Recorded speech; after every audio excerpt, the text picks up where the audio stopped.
Magandang araw mga mag-aaral! Welcome back sa ating channel na kung saan tinatalakay natin ang mga aralin sa Florante at Laura. Pinaliliwanag ang bawat saknong at tinatalakay rin ang bawat buod nito.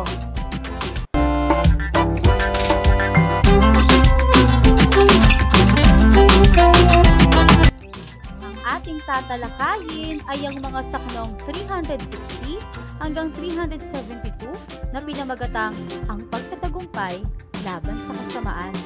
Tara! Simulan na natin!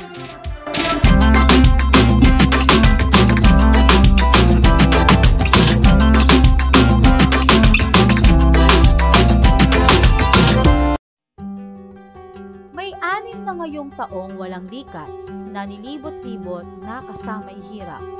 Napatigil dito't sila'y may namatyag, nagsasalitaan sa loob ng gubat. Dito sa saknong 360, 6 na taon ng palaboy-laboy sina Aladin at Florante sa gubat. Nang bigla siyang napahinto sa pagkukwento dahil may narinig siyang mga boses sa gubat.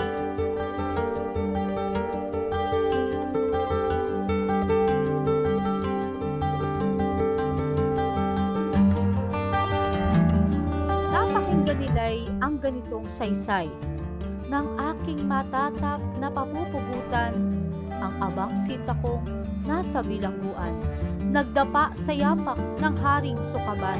Dito sa saknong 361, narinig ni Florante at ni Aladin ang tinig ng babaeng nagkukwento. Ito ang sinabi ng babae: nang malaman ko na papupugutan ng ulo ang mahal kong nasa bilangguan, lumapa ako sa paanan ng masamang hari o ng sultan.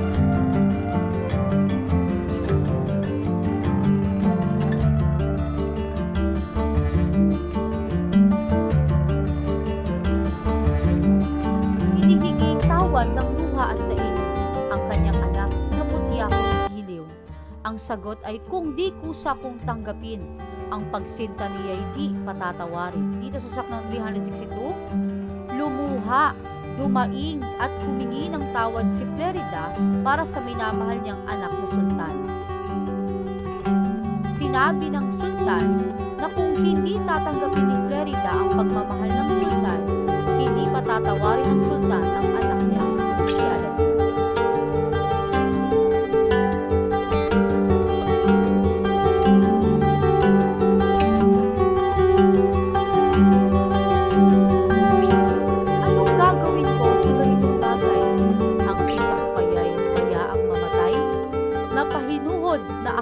Nang mabuhay ang prinsipeng irog na kahambal-hambal. Dito sa saknong 363, ano ang gagawin ni Flerida? Hahayaan na lang ba niyang mamatay ang mahal niya? Kaya naman pumayag si Flerida sa kagustuhan ng sultan para mabuhay ang mahal niyang si Aladin na kahambal-hambal o kaawa-awa ang kalagayan.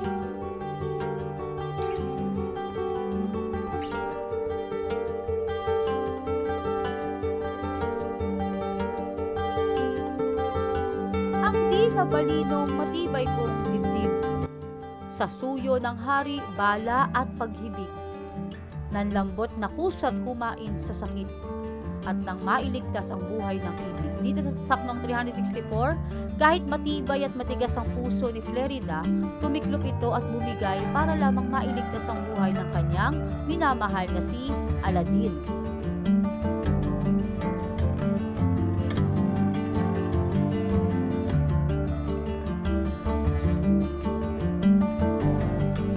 Ng hari pinawalang agad ang dahil ng aking luhang pumapatak. Datapwat tadhanang umalis sa syudad at sa ibang lupay kusang mawakawak. Dito sa saknong 365, natuwa ang haring sultan. Pinakawalan niya si Aladin. Yun nga lang ang utos ay dapat umalis si Aladin mula sa Persia.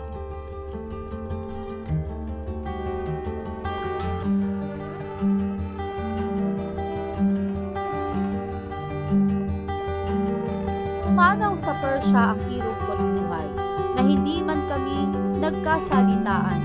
Tingin kong may luha akong ibubukal, na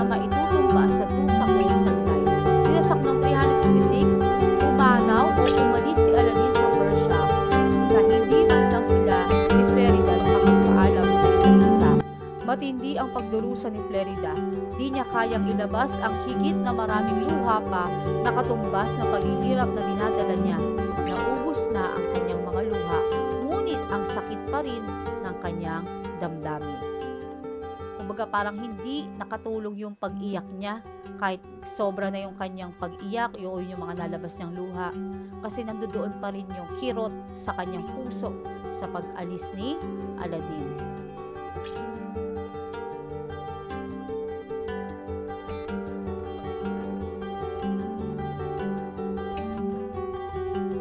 Nang iginagayak sa loob ng reyno, yaong pagkakasal na kamatayan ko, aking naakalang magdamit gerero, usang magtanan sa Real Palasyo. Dito sa noong 367, naghanda ang kaharian ng Persia para sa kasal ni Flerida at ng sultan. Biglang naisip ni Flerida na magsuot ng damit ng sundalo at tumakas mula sa palasyo. Kumbaga, siya ay nagpusang itanan ang sarili. Kumbaga, pusa siyang umalis para hindi siya tuluyang makasal sa masamang sultan na ito na ama mismo ni Aladdin.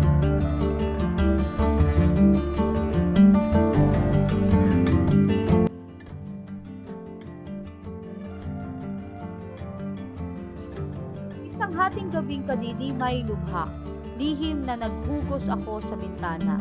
Walang kinasama kung hindi ang nasa, patunto ng sinta kong nasa ang lupa. Dito sa saknong 368, isang madilim na gabi, tumakas si Flerida.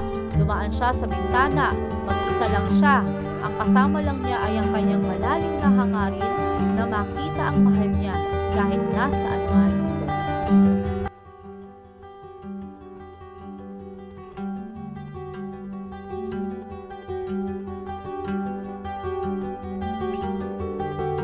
May ilan ng taon akong naglagalag na pinapalasyo ang bundok at gubat. Dumating nga rito at kita'y nailigtas sa masamang nasa niyong taong sukab. Dito sa saknong 369, ilang taon na daw siyang gumagala-gala doon sa kabundukan at kagubatan.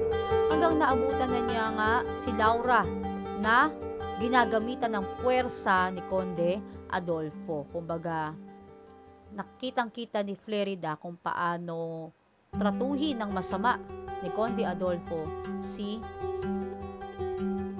Laura.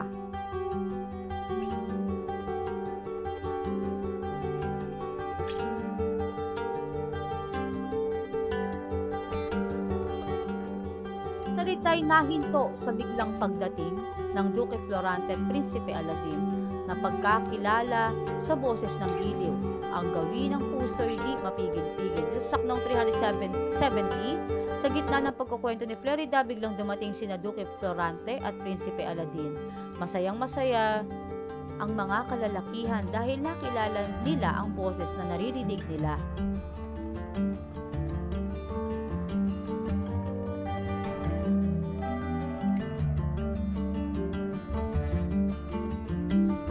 Alingdila kaya ang makasasayod sa tuwang kinamta ng magkasing irog. Sa hiya ng sakit sa lupa'y lumubog. Dala ang kanyang napulpol na tunod. Dito sa saknong 371, sobrang saya nila kung anumang sakit ang nararamdaman ng katawan nila. Parang nawala ang mga sakit na yun. Diba gano'n naman talaga tayo? Kahit na may nangyayaring hindi maganda, pero kapag nangibabaw yung kaligayahan, hindi mo iindahin yung mga masasamang nangyayari. O kaya para bang nalimutan mo na yung mga nangyayari sa nakaraan kapag naranasan mo na yung kasalukuyang kaligayahan.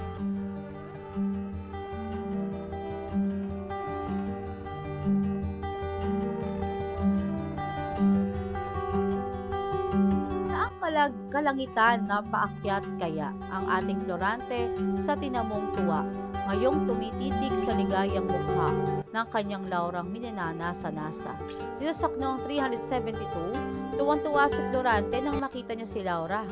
Lampas langit ang kanyang kasiyahan. Buod ng aralin.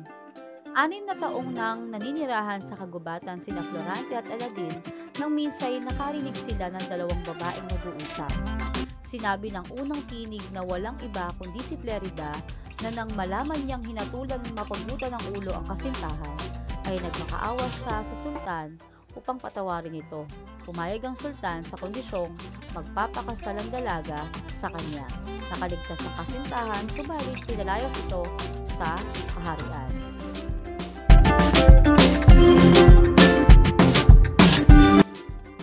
Ayan! Binabati kita dahil natapos na natin basahin ang mga saklong 360 hanggang 372 na pinamagatang ang pagtatagumpay laban sa kasamaan. Maraming salamat sa muli mong panonood at pakikinig ng ating aralin. Inaasahan ko magtutuloy-tuloy ka sa iyong pag-aaral kahit ito ay nasa tahanang laban. Nagustuhan mo ba ang video natin ngayon? Huwag mong kalimutan na mag-like at i-share mo na rin para makatulong din ito sa iba pang mag-aaral. May gusto ka bang ikomento tungkol sa ating tinalakay? O baka may request kang video lesson? I-comment mo lang yan sa ibaba. Don't forget na mag-subscribe sa ating channel and hit the notification bell para updated ka sa mga bagong videos na i-upload ko. Hanggang sa muli, ako po, si Gina Cruz, ang inyong guro sa Filipino, Baitang 8. Paalam!